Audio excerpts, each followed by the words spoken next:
Let's say you've bought a house. Tick. You may have bought a car. Tick. You've done all the expensive travel that you want to do for the moment. Tick. And you have a nice buffer of a few months' living expenses so you can deal with emergencies. Tick. Or even if you've done none of that, or you've done all of it. Say you're lucky enough to be making enough money that you can save a little more and have some excess money that you could use to pay off your house a little early or put money away for retirement. Maybe until now you've just been putting your savings directly into savings accounts or into term deposits or buying shares directly. As you know, it's a good thing to do. These are things you can always withdraw from when you need to. But if you're putting money away generally for retirement, there's a better way called voluntary super contributions. And today I want to talk all about it. And if you are going to do it, it's something you should do in early or mid-June before tax time if you can. Now, this may be a little bit more of a long-term idea that may not apply to you yet if you're a current student of mine, but it's something to think about for the future and good to know that it exists. Let's get into it. Hi, I'm Mr Oji, a high school teacher in Melbourne. As well as teaching students a bit about finances, I also run some sessions on handling money for other school staff, and this is one of the big things that I've talked about. There's the age-old question of, do I pay off my mortgage early or do I put money into super just to invest in other things like shares directly? I've looked at this question a lot, researched what's available from the government and from all of the homelands and other places, and this is what I recommend. I'm not the only one to recommend it. Jess Irvine, senior economics writer at The Age and Sydney Morning Herald, says the same thing. And many other people do besides. Before we go on though, just remember that money you put away into super is hard to access until you reach 60 years old and retire, or if you reach 65, or in a few other circumstances. So if you are doing this and decide to do something that needs more money, like upgrading your house to a bigger one or doing expensive renovations, you may want to pause doing this.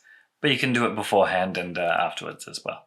And lastly, if you want a brief explanation of what super is, watch my video on the basics of super, linked here. Anyway, let's get on to it. So when you earn money in Australia, your employer contributes a certain amount automatically by law.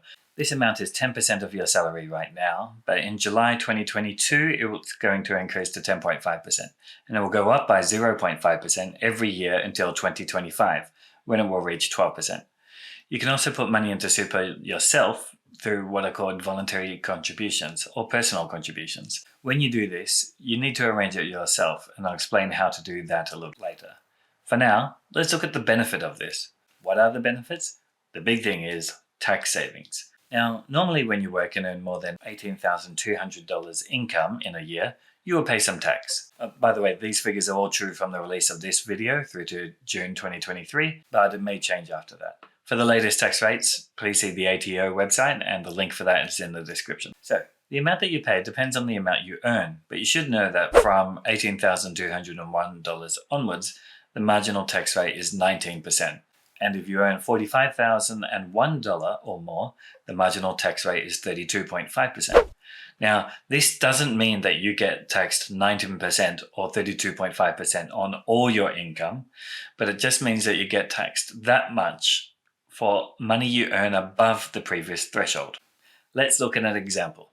Say you earn the median income in Australia of $67,860 per year.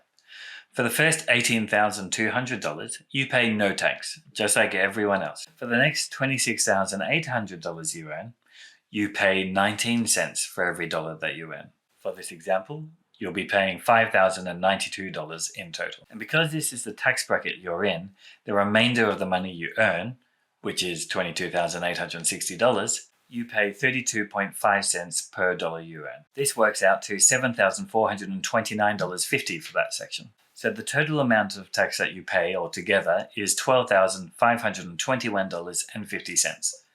In case you're wondering, that actually works out to be 18.45% of your total salary, not the marginal rate of 32.5%. So remember that your total tax percentage is not the marginal tax rate, it's much lower. But for looking at whether it's a good idea to make a voluntary contribution to your super, the topic of this video, it's important to know the marginal tax rate. Let's look at a new scenario where you have earned that $67,860 median income, and through spending carefully, you now have $10,000 to save or invest for retirement. If you just take that money that goes into your bank account after tax, Well, you've already paid 32.5 cents per dollar on this amount of money, or $3,250 in total. But the superannuation contributions tax is actually just 15%. So if you make a voluntary contribution, you can actually just pay that 15%. So for this $10,000 that you want to invest in super, it ends up with just $1,500 tax. That's $1,750 less than investing after tax. And over time, as interest gets added and compounded, it will end up being much more by the time you retire. And you get to keep all of that money. Just remember that you can't take the money out before retiring. So this is a drawback compared to direct investment in shares or something. But if you're not needing that money until then, this will set you up for a more comfortable retirement. If you know that you might want to keep some money accessible, you can keep that separately in a savings account or a direct investment, while still using this strategy for some money to get the benefits and not use it until you retire. However, it's important to note that there are limits to the voluntary contributions you can use to get that better tax scenario. Currently, until June 2023, the amount that you can put in each financial year and receive that concessional rate is $27,500. That includes both the amount your employer puts in for you and the amount you choose to put in yourself. And it's called the concessional contributions cap. So with that scenario again, if you're earning $67,860, your employer will have already paid 10% of your salary into your super by law. So they put in $6,786 this year. That means that the maximum you can put in this financial year to get that rate is $20,714. It's also worth knowing that you can exceed the limit if you haven't used up all the concessional contributions caps over the last 5 years. I'll put a link into the description to more info on this called Carry Forward Unused Concessional Contributions, but that's a tale for another day. And today we're just looking at the basics of these voluntary contributions. So now hopefully you understand how this works and why it's a good idea, but what about how to do it? Well, there are two main ways. First, this way is good to start at the beginning of a new tax year in July. For this, calculate how much you can contribute to super each payslip and ask your payroll person or salary packaging company to make a contribution. You'll need to calculate how much of that is yourself if you don't have an accountant to do it for you. But it should be easy if your salary is consistent. If you want to put in the maximum, please remember that the amount for the year ending in 2023 is $27,500 minus whatever your employer contributes. If you get paid for just one job and your salary is consistent throughout the year, you can figure out what your employer should be paying each year. Let's look as if we're starting in July 2022. The employer contributions to super will be 10.5% this year, as I mentioned earlier. So if you're earning the median income of $67,860, that's $7,125.30 that your employer will put in. Subtract that from $27,500, which is the contributions cap, and you have $20,374.70 that you can put in yourself at the maximum. You'll need to tell your payroll people or salary packaging company how much to add per payslip. So if you get paid per fortnight, divide that amount by 26, or by 52 if you're paid weekly, or 12 if you're paid monthly. With the above example, the maximum you could pay is $784 per fortnight. Just check your finances before you do this to make sure that it's not going to make you unable to pay for daily expenses. You can stop salary packaging at any time, but you won't get what you've put back in until you retire or can withdraw it for another reason, like buying your first home. The only other thing you can do is make a big contribution at once. This is the second option. For example, you might want to do this right now when this video is made before the end of the financial year. This is perhaps easier to calculate. To do this, firstly, if you want to see how much super has been put in this year by your employer, just go to your account in your super funds website.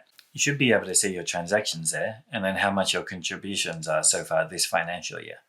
Add them all up and estimate any payments that are still going to happen by 30th of June, and that's how much your employer has contributed. Then subtract that amount from $27,500, and that's how much you should put in at a maximum. But this time, you don't need to go through your employer or salary sacrifice company. If you want to do it this way, you actually go just straight through your super. So go to your super funds website and search for concessional contributions or voluntary contributions. There should be a BPay link for making member contributions there. But if you want to get the tax savings, you'll also need to send them a form from the ATO's website.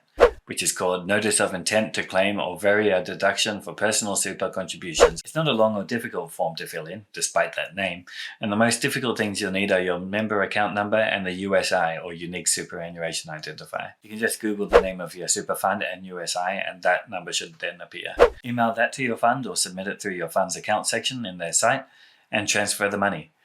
You'll want to do this by mid-June to make sure it gets through this financial year though. The cutoff date for many funds is Friday the 24th of June, so get onto it. And that's how you make a voluntary contribution to your super, to end up paying less tax and enjoy more money and to have a comfier lifestyle in retirement. There are a couple of other nice things to know about that I'll just briefly mention, but don't have time to go in detail. Firstly, if you have a low income, currently under $57,016, and still make a contribution to your super, the government can match it and give up to $500 to you. This can be a good idea if one partner is studying, looking after children, or not working much for any reason. It's not much, but an extra $500 from the government for free doesn't hurt. There are all sorts of eligibility criteria, so check the government's page on this. The link to it is in the description. The other one is making a super contribution on behalf of your spouse.